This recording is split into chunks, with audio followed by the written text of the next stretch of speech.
Hello and good morning to all of you. आशा करती हूँ आप सब बिल्कुल ठीक होंगे और आप सभी का स्वागत है हमारे channel current affairs by Ravi पे। तो ये है हमारी डेली करंट अफेयर्स की क्लासेस जिसमें हम हर दिन यहाँ पर टॉप 12 न्यूज़ को डिस्कस करते हैं। आज की क्लास में हम बात करेंगे 5 जनवरी 2026 के 12 मोस्ट इंपॉर्टेंट करंट अफेयर्स के बारे में।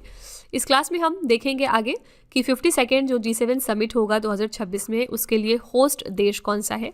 फिर हम यहाँ पर बात करेंगे कि इफ्को का जो साहित्य सम्मान अवार्ड था वो किसको दिया गया 2025 का, और हमारे इंडियन एयर स्टाफ में वाइस चीफ नए कौन अपॉइंट हो गए हैं। तो इन 3 न्यूज़ के अलावा भी बहुत कुछ है इस पूरी क्लास में, मेरे साथ एंड तक ज़रूर बने रहिएगा।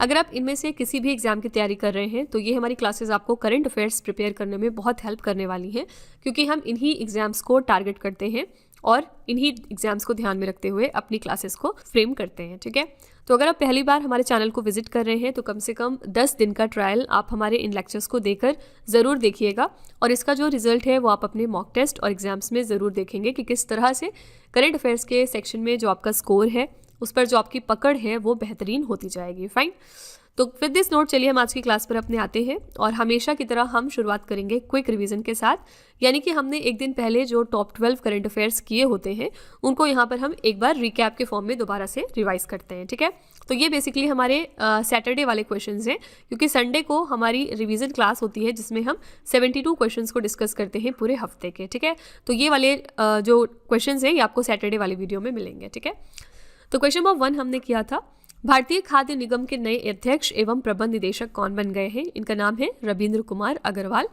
क्वेश्चन नंबर 2 था, प्रधानमंत्री मोदी जी ने जनवरी 2026 में 50वीं प्रगति की बैठक की अध्यक्षता कहां पर की है, तो नई दिल्ली में। यहां पर प्रगति का फुल फॉर्म है proactive governance and timely implementation. Third question था, साउथ पोल पर पहुंचने वाली सबसे कम उम्र की भारतीय महिला कौन बन गई। इनका नाम है काम्या कार्तिकेयन। नेक्स्ट था, जनवरी 2026 में विदेश व्यापार महानिदेशालय के नए डायरेक्टर जनरल कौन बने हैं। इनका नाम था लव अग्रवाल। अगला है, केंद्रीय मंत्री निर्मला सीतारमण ने किस राज्य के सरकारी स्कूलों में विजय पाथा प्रयोगशालाओं का शुभारंभ किया है, तो कर्नाटका राज्य में। नेक्स्ट था, केंद्रीय गृह मंत्री अमित शाह ने किस राज्य में बटाद्रवा पुनर्विकास परियोजना का उद्घाटन किया है, तो असम राज्य में।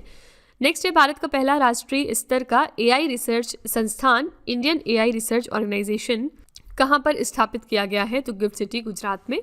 क्वेश्चन नंबर 8 था, महिला T20 अंतर्राष्ट्रीय क्रिकेट में सबसे अधिक विकेट लेने का रिकॉर्ड किस खिलाड़ी ने बना दिया है, तो ये है हमारी player Deepti Sharma. Question number 9 था, किस देश ने YJ-20 ईगल स्ट्राइक 20 नामक हाइपरसोनिक एंटीशिप मिसाइल को विकसित किया है, तो इसको डेवलप किया चीन ने। नेक्स्ट था, किस अंतरिक्ष एजेंसी ने वोस्टोचन स्पेसपोर्ट से सोयूज 2.1B रॉकेट के जरिए 52 उपग्रह सफलतापूर्वक लॉन्च कर दिए हैं, तो ये है रूस की स्पेस एजेंसी जिसका नाम है रोसकॉस्मोस। क्वेश्चन नंबर 11 था, वर्ष 2025 में कौन से 2 राज्य या फिर केंद्र शासित प्रदेश आयुष्मान भारत योजना में शामिल हो गए हैं, तो ये है दिल्ली और उड़ीसा, और आयुष्मान भारत की शुरुआत हुई थी 23 सितंबर 2018 को। और क्वेश्चन नंबर 12 हमने किया था, ह्यूरन इंडिया रिच लिस्ट 2025 में दुनिया की सबसे अमीर भारतीय मूल की प्रोफेशनल मैनेजर कौन बन गई, तो ये हैं जयश्री उल्लाल। ठीक है, तो फ्रेंड्स ये हमारे टॉप 12 करंट अफेयर्स थे सैटरडे के।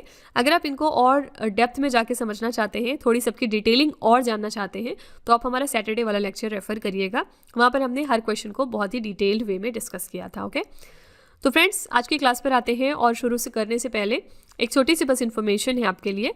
2025 के लिए जो हमारी नवंबर मंथ की करंट अफेयर्स की ई बुक है वो वेबसाइट पर ऑलरेडी लॉन्च हो चुकी है, और अगर आपको पिछले 11 महीने की करंट अफेयर्स का ई बुक चाहिए जिसमें जनवरी से लेकर नवंबर 2025 तक के सारे इंपॉर्टेंट करंट अफेयर्स हो, तो ये वाली ब्रह्मास्त्र PDF भी आपको मिल जाएगी हमारी वेबसाइट www.ravibooks.pdf.com पर। ये छोटा सा सैंपल है हमारी नवंबर मंथ की करंट अफेयर्स की ई बुक का। आप यहाँ पर देख सकते हैं कि हमने 500 से ज़्यादा प्रश्न डिस्कस किए हैं, और हर क्वेश्चन को हम बहुत अच्छे तरीके से यहाँ पर समझाते हैं, highlights, important point, static GK और पिक्चर्स का इस्तेमाल करते हुए, ताकि आपको कोई भी प्रॉब्लम ना आए किसी भी क्वेश्चन को समझने में। ठीक है, तो अगर आप इंटरेस्टेड हैं, अगर आप हमारी इन ई बुक्स को परचेज करना चाहते हैं, तो ये वेबसाइट है, आप यहाँ पर जाकर इनको ज़रूर चेकआउट कर लीजिएगा। साथ ही ये है हमारा मोबाइल एप्लीकेशन जिसका नाम है रवि स्टडी ऐप। आप इसको भी अपने फ़ोन में इंस्टॉल कर सकते हैं प्ले स्टोर से। इसमें आपको बहुत सारे फीचर्स मिलेंगे, जैसे कि GS की टेस्ट सीरीज़ है, इस वीडियो का फ्री PDF यहाँ पर आपको मिल जाएगा, करंट अफेयर्स के नोट्स हैं, करंट अफेयर्स की टेस्ट सीरीज़ यहाँ आप लगा सकते हैं, और भी बहुत कुछ है। तो आप इसको अपने फ़ोन में इंस्टॉल करके फर्दर एक्सप्लोर कर सकते हैं। करंट अफेयर्स में आपको ये बहुत हेल्प करने वाला है। ठीक है, तो विद दिस नोट चलिए हम आज की अपनी क्लास पर आते हैं और क्लास को स्टार्ट कर देते हैं। आज का पहला प्रश्न है, जनवरी 2026 में भारतीय वायुसेना के नए उप प्रमुख के रूप में किसे नियुक्त किया गया है? तो इंडियन एयर स्टाफ के नए वाइस चीफ हमारे कौन बन गए हैं? इनका नाम है एयर मार्शल नागेश कपूर। ठीक है, ये हमारे नए वाइस चीफ बने हैं इंडियन एयर स्टाफ में।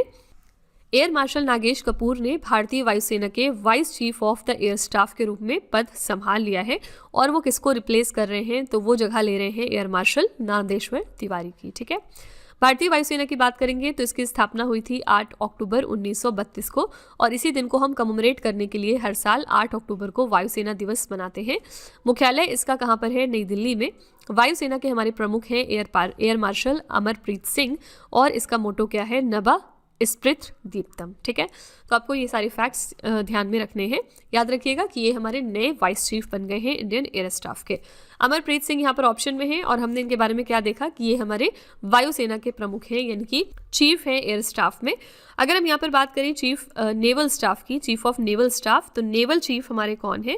इनका नाम आपको ध्यान में रखना है। इनका नाम है एडमायरल दिनेश के त्रिपाठी। ठीक है, जितने भी इंपॉर्टेंट पोजिशंस होती हैं एटलीस्ट उनके हेड्स का नाम आपको याद रखना चाहिए। ठीक है, तो ये हो गए आपके नेवल चीफ। और अगर हम यहाँ पर बात करेंगे आर्मी चीफ की, तो हमारे आर्मी चीफ कौन है फिलहाल? इनका नाम है जनरल उपेंद्र द्विवेदी। ठीक है, तो एटलीस्ट ये 3 पोजीशंस आपको ज़रूर याद में रखना चाहिए।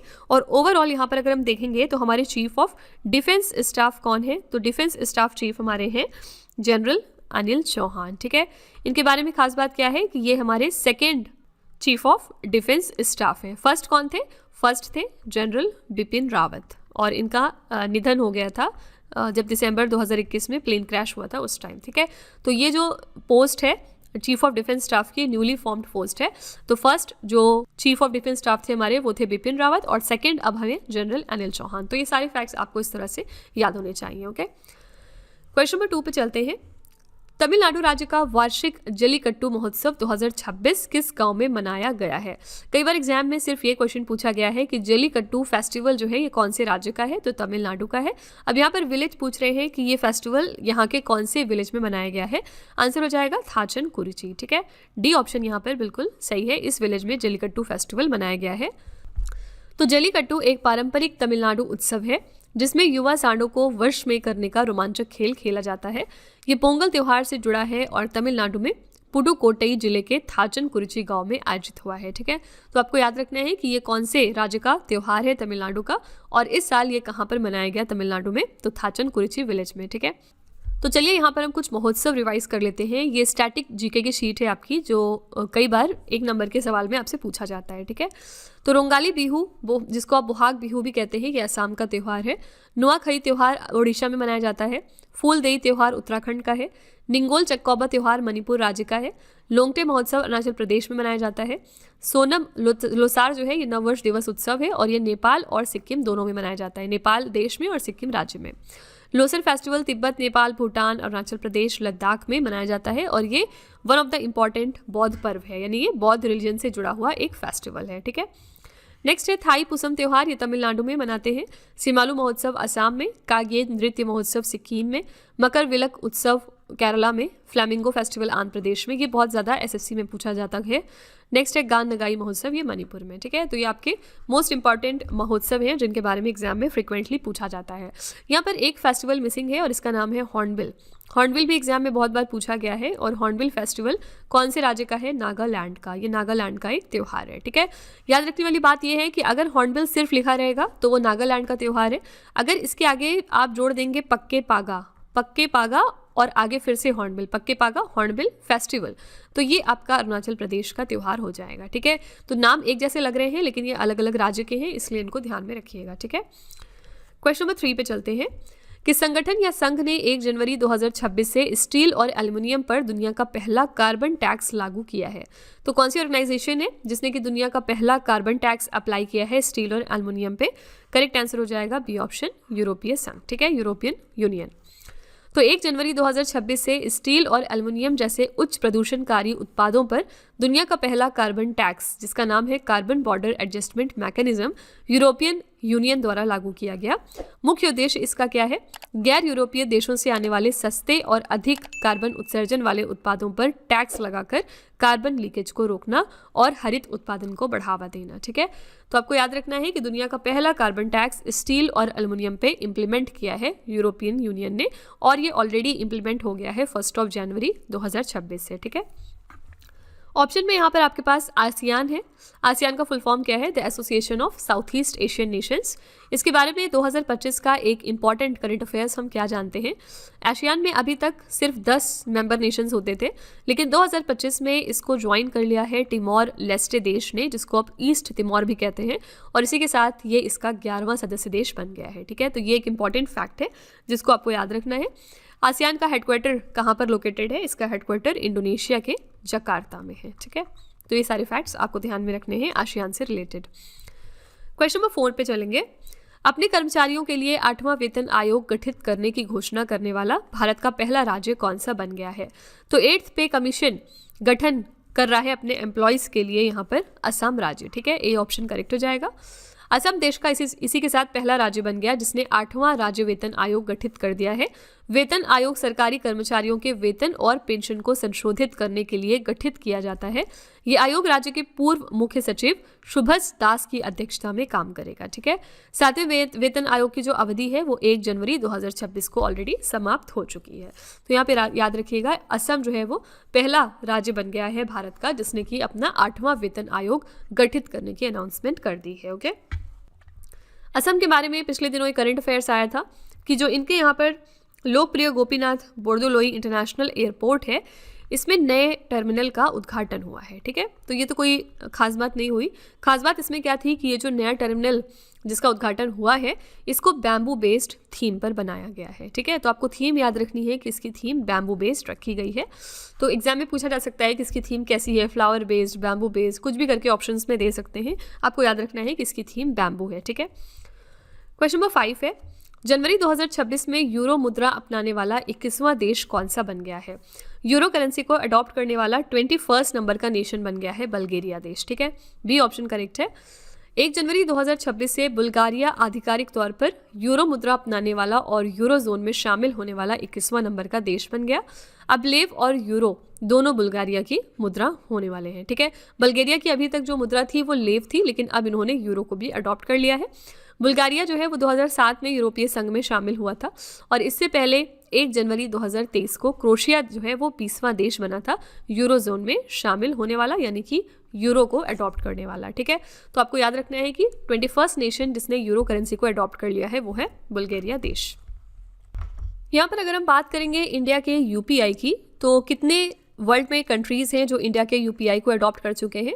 8 देश ऐसे हैं। ठीक है, 8वां जो देश था वो 2025 में कौन सा बना था इंडिया के यूपीआई को अडॉप्ट करने वाला? तो ये था कतर। ठीक है, कतर के अलावा 7 देश और कौन से हैं? फर्स्ट है आपका भूटान, नेक्स्ट है सिंगापुर, नेक्स्ट है मॉरिशस, फिर नेपाल, इसके बाद यूएई, फिर श्रीलंका और फ्रांस, इसके अलावा कतर। ये 8 नेशंस हो गए जिन्होंने इंडिया के यूनिफाइड पेमेंट इंटरफेस यानी यूपीआई को अडॉप्ट किया। ठीक है, इनमें से भूटान जो है वो पहला देश बना था जिसने इंडिया के यूपीआई को अडॉप्ट किया था। ओके, और कतर जो है वो आपका लेटेस्ट नेशन है। फाइन, क्वेश्चन नंबर 6 है, वर्ष 2026 का जो 52वां G7 शिखर सम्मेलन है इसकी मेज़बानी कौन सा देश करेगा?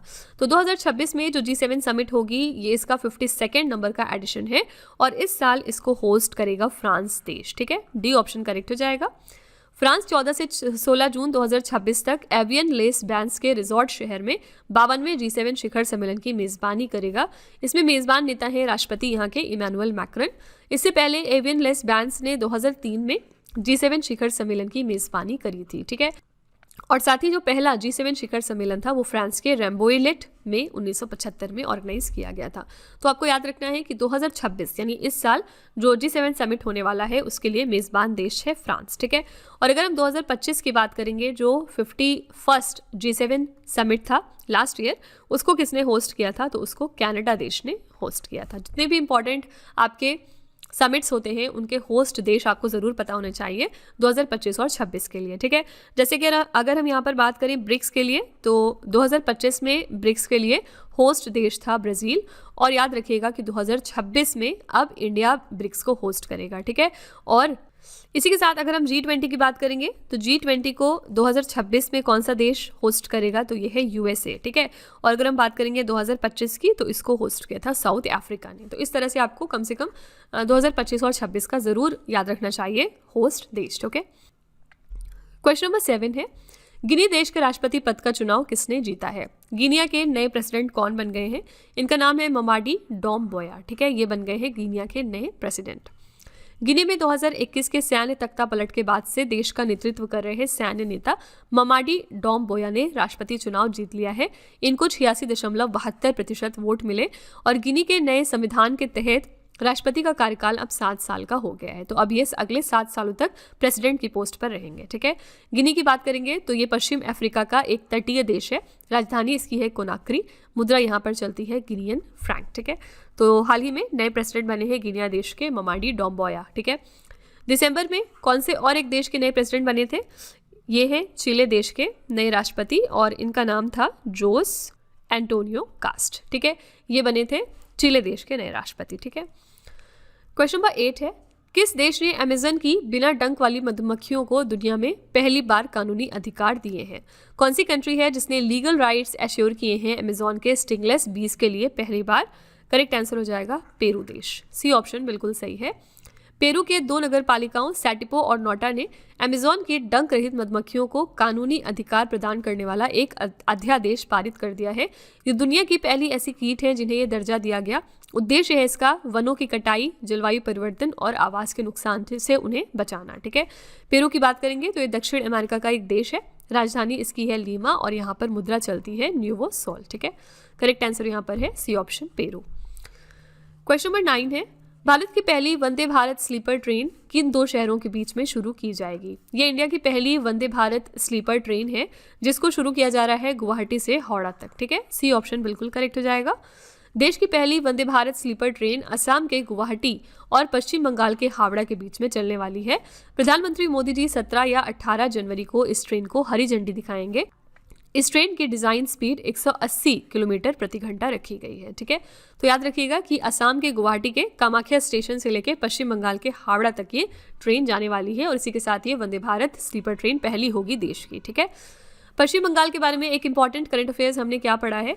याद रखिएगा वेस्ट बंगाल इकलौता ऐसा राज्य बन गया है पूरे इंडिया का जिसने अभी तक आयुष्मान भारत को अडॉप्ट नहीं किया है। जो हमारी आयुष्मान भारत स्कीम है सेंट्रल गवर्नमेंट की, उसको अडॉप्ट नहीं किया है, ठीक है। और ये किस वजह से न्यूज़ में आया था? क्योंकि हाल ही में 2 स्टेट और यूनियन टेरिटरी थे जिन्होंने इसको अडॉप्ट किया था और हमने अभी जस्ट रिवीजन में इसके बारे में बात करी थी। कौन कौन से थे? दिल्ली यूनियन टेरिटरी और उड़ीसा राज्य, ठीक है। और इनके अलावा अब सिर्फ और सिर्फ वेस्ट बंगाल इकलौता राज्य बना है जिसने अभी तक आयुष्मान भारत स्कीम को अडॉप्ट नहीं किया, ठीक है। क्वेश्चन नंबर 10 है, किस राज्य सरकार ने कैमूर वन्यजीव अभ्यारण्य को राज्य का दूसरा टाइगर रिजर्व बनाने की मंजूरी दे दी है? कैमूर वाइल्ड लाइफ सैंक्चुरी जो है ये बिहार राज्य का दूसरा टाइगर रिजर्व बनने वाला है। कैमूर वन्यजीव अभ्यारण्य पश्चिमी चंपारण जिले में स्थित वाल्मीकि टाइगर रिजर्व के बाद अब ये बिहार का दूसरा बाघ अभ्यारण्य होने वाला है। और क्यों इसकी आवश्यकता पड़ी है? क्योंकि वाल्मीकि टाइगर रिजर्व में बाघों की संख्या बढ़कर 54 हो गई जबकि वहां की क्षमता सिर्फ 45 बाघों की थी, ठीक है। इसलिए बाघों के रहने के लिए अतिरिक्त स्थान और बेहतर प्रबंधन हेतु कैमूर वन्यजीव अभ्यारण्य को रिजर्व बनाया जा रहा है, ठीक है। तो याद रखिएगा कि अब बिहार में 2 टाइगर रिजर्व हो जाएंगे। पहला है वाल्मीकि टाइगर रिजर्व और दूसरा है कैमूर वाइल्ड लाइफ सैंक्चुरी, इसको भी टाइगर रिजर्व बनाया जाएगा, ठीक है। टाइगर रिजर्व्स की बात करेंगे तो इंडिया में टोटल 58 यानी 58 टाइगर रिजर्व्स हैं और इसमें से अगर हम सबसे लेटेस्ट टाइगर रिजर्व की बात करेंगे तो ये कौन सा है? ये है आपका माधव नेशनल पार्क या टाइगर रिजर्व और ये कहाँ पर लोकेटेड है? ये मध्य प्रदेश में है, ठीक है। तो ये लेटेस्ट वाला आपको ज़रूर याद रखना चाहिए। साथ ही नंबर याद रखिएगा कि इंडिया में कितने टाइगर रिजर्व्स हैं, ठीक है। अभी यहाँ पर हम कैमूर वाइल्ड लाइफ सैंक्चुरी वाला जो टाइगर रिजर्व है इसको कंसीडर नहीं कर रहे हैं। जब ये बन जाएगा तब ये इस लिस्ट में शामिल हो जाएगा, ठीक है। फिलहाल तो 58 ही है। क्वेश्चन नंबर 11 है, भारत की राष्ट्रपति द्रौपदी मुर्मू ने संथाली भाषा की ओल चिकी लिपि के शताब्दी समारोह में कहाँ भाग लिया था? ये इवेंट कहाँ पर हुआ है आपसे ये पूछा जा रहा है। आंसर है झारखंड के जमशेदपुर में, ठीक है।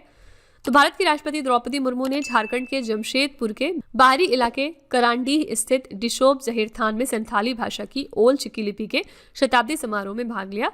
ओल चिकी लिपि का आविष्कार किया था पंडित रघुनाथ मुर्मू ने 1925 में। साल 2025 इस ऐतिहासिक उपलब्धि का 100वां वर्ष बना है। ठीक है, तो ये इवेंट हुआ था झारखंड के जमशेदपुर में, जहां पर प्रेसिडेंट द्रौपदी मुर्मू ने इस इवेंट को पार्टिसिपेट किया था। ठीक है, इसके बारे में एक खास बात हम क्या जानते हैं, जो हमारा कॉन्स्टिट्यूशन है इंडिया का, संविधान जो है उसको पहली बार संथाली भाषा में लिखा गया है और ओल चिकी लिपि का यूज करते हुए। ठीक है, तो ये क्वेश्चन हमने ऑलरेडी अपने करंट अफेयर्स की क्लासेस में डिस्कस किया था। आज का आखिरी प्रश्न है, किसे इफ्को साहित्य सम्मान 2025 से सम्मानित किया गया है? इफ्को का साहित्य सम्मान 2025 किसको दिया गया? आंसर है सी ऑप्शन, मैत्रेयी पुष्पा को। ठीक है, तो वर्ष 2025 के इफ्को साहित्य सम्मान से प्रतिष्ठित लेखिका श्रीमती मैत्रेयी पुष्पा को सम्मानित किया गया है। मैत्रेयी पुष्पा को यह सम्मान उनकी ग्रामीण और सामाजिक विषयों पर केंद्रित रचनाओं के लिए दिया गया है। इफ्को युवा साहित्य सम्मान 2025 लेखिका अंकिता जैन को उनकी कृति ओरे किसान के लिए दिया गया है। ओके, तो ये इफ्को युवा साहित्य सम्मान अलग है और यहाँ पर इफ्को साहित्य सम्मान अलग है, कंफ्यूज नहीं करिएगा। ठीक है, इफ्को साहित्य सम्मान की विनर है मैत्रेयी पुष्पा। इसी तरह से जो भी आपके लिटरेचर के अवार्ड्स हैं उनको ज़रूर याद रखा करिए। इसमें से one of the important award आपका है इंटरनेशनल बुकर प्राइज़। इसके बारे में ऑलरेडी हम बहुत बार पढ़ चुके हैं। 2025 के लिए अगर हम बात करेंगे तो इंटरनेशनल बुकर प्राइज़ दिया गया था बानू मुश्ताक को। ठीक है, और इनकी किस कविताओं के संग्रह के लिए दिया गया था? तो हार्ट लैम्प के लिए। ठीक है, ये इनका संग्रह था। दूसरा आता है बुकर प्राइज़, और इसके लिए 2025 में विनर कौन थे? इनका नाम था डेविड ज़ेले। ठीक है, और इनकी नॉवेल एक आई थी जिसका नाम था फ्लैश। इसी के उपलक्ष्य में इनको बुकर प्राइज़ 2025 का दिया गया था। फाइन, तो बुकर प्राइज़ अलग है, इंटरनेशनल बुकर प्राइज़ इसी तरह अलग है। फाइन, तो फ्रेंड्स यहाँ पर हमारी क्लास एंड होती है और आई रियली होप कि आपको सारे क्वेश्चंस अच्छे तरीके से समझ में आए होंगे और आपने हर क्वेश्चन को डीपली समझा होगा। तो चलिए फिर हम आपके टेस्ट पर अब आते हैं, और हमेशा हम आपके लिए टेस्ट रखते हैं लास्ट में 3 क्वेश्चंस का, ताकि आप खुद को एनालाइज कर सकें और ये देख सकें कि आपने कितना पढ़ा, कितना समझा। ये टेस्ट इसी वीडियो में से होता है। क्योंकि आज का पहला प्रश्न है आपके लिए, अपने कर्मचारियों के लिए 8वां वेतन आयोग गठित करने की घोषणा करने वाला भारत का पहला राज्य कौन सा बन गया? दूसरा प्रश्न है, जनवरी 2026 में यूरो मुद्रा अपनाने वाला 21वां नंबर का देश कौन सा बना? और तीसरा प्रश्न है, किस देश ने अमेज़न की बिना डंक वाली मधुमक्खियों को दुनिया में पहली बार कानूनी अधिकार दिए हैं? ठीक है, तो फ्रेंड्स ये 3 क्वेश्चंस आपके लिए हैं एज अ होमवर्क, और इनका जो जवाब है वो आपको कमेंट में जाके लिखना है। इसी के साथ हमारी क्लास यहाँ पर एंड होती है। आई रियली होप कि आपको हमारी क्लास पसंद आई होगी। आप अपना फीडबैक कमेंट में ज़रूर लिखिएगा कि आपको क्लास कैसी लगी। साथ ही अगर आपको लगता है कि इसमें कुछ इंप्रूवमेंट होना चाहिए तो आप अपना व्यू भी कॉमेंट में लिख सकते हैं। ठीक है, तो फ्रेंड्स इसी तरह के बेस्ट क्वालिटी कंटेंट और अच्छी प्रिपरेशन के लिए आप हमारे चैनल के साथ जुड़े रहिए। मिलते हैं अगली क्लास में एक और इम्पॉर्टेंट टॉपिक के साथ। Till then stay tuned. Thank you so much for watching. Also don't forget to like, share and subscribe our channel. Friends यहाँ पे वीडियो को एंड करने से पहले मैं आपको एक छोटी सी इन्फॉर्मेशन दे दूँ कि अगर आप इंग्लिश मीडियम में ज़्यादा कंफर्टेबल हैं, यानी कि अगर आप करंट अफेयर्स को और स्टैटिक जीके को इंग्लिश मीडियम में पढ़ना प्रेफर करते हैं, तो इसके लिए आप हमारे चैनल रवि अदिति क्लासेस को सब्सक्राइब कर सकते हैं। इसके अलावा अगर आपको बुक्स चाहिए प्रिंटेड फॉर्मेट में, तो ये आपको मिल जाएगी हमारी वेबसाइट www.raviaditipublication.com पर, और ये आपके घर तक भी डिलीवर की जाएंगी। तो फिलहाल आपके लिए हमने लॉन्च किया है जीएस का 1 लाइनर 25,000 प्लस एग्जाम फैक्ट का बुक, जहाँ पर सभी इंपॉर्टेंट क्वेश्चंस को हमने कवर किया है। साथ ही यहाँ पे आपको जनरल साइंस, जीके और एनसीईआरटी के नोट्स वगैरह भी मिल जाएंगे। इसके अलावा अगर आपको ई बुक्स चाहिए तो ये आपको ईमेल के थ्रू इंस्टेंटली डिलीवर की जाएगी, और ये मिलेगी आपको हमारी वेबसाइट www.ravibooks.pdf.com पर। तो यहाँ पर आप देख सकते हैं कि जनवरी से लेकर मई, यानी कि लास्ट 5 मंथ का करंट अफेयर्स का ई बुक हमने लॉन्च किया है आपके लिए। इसके अलावा मंथली और ईयरली ई बुक्स भी मिल जाएंगी। साथ ही 11,000 प्लस जीके जीएस का बुक भी आपके लिए अवेलेबल किया गया है। ठीक है, तो अगर आपको इनमें से कोई भी ई बुक चाहिए तो इस वेबसाइट पर जाके आप इनको परचेज कर सकते हैं। साथ ही ये हमारा मोबाइल एप्लीकेशन है जिसका नाम है रवि स्टडी ऐप। अगर आपको इस वीडियो का फ्री पीडीएफ चाहिए तो आप यहाँ पर जाके इसको डाउनलोड कर सकते हैं। इस एप्लीकेशन में और भी चीज़ें हैं आपके लिए, जैसे कि जीएस की टेस्ट सीरीज़, करंट अफेयर्स के नोट्स, यूट्यूब के वीडियो नोट्स, करंट अफेयर्स की ई बुक्स, जीके जीएस की ई बुक्स एटसेट्रा। ठीक है, तो आप इस एप्लीकेशन को डाउनलोड करके फर्दर एक्सप्लोर कर सकते हैं। और सभी वीडियोस और ई बुक से रिलेटेड जो अपडेट्स हैं वो आपको मिलेगी हमारे Telegram channel current affairs by Ravi पर। तो इसको भी आप ज़रूर ज्वाइन कर लीजिएगा, जिससे कि आप हमारे सारे न्यू लॉन्चेस से अपडेटेड रहें। ठीक है।